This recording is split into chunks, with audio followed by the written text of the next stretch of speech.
Мәхәлледегі жәрдемге мүтәж болған хаял қызлардың тұрмысындағы жаңалықлар да ітібарымызды тартты. Өмірлік жолдасы Садулла Кеңесбаев әскери тарауда іслеп, мезгілсіз өмірден көз жұмған.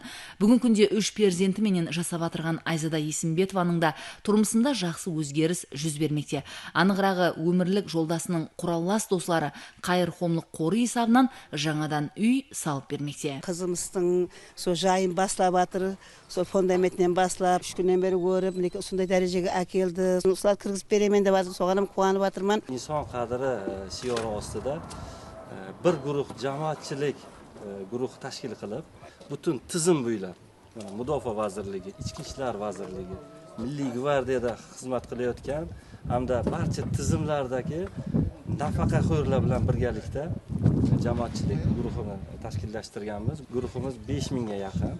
Mana shu jamoatchilik guruhimiz mana 3 yildan oshgan bo'lsa, hozirgi qurib berayotgan uyimiz ham Milliy gvardiya saflaridan nafaqaga chiqib, 2022-yil olamdan o'tgan marhum serjant Karamatdinov Sadulla akamizning xonadonlarigamiz.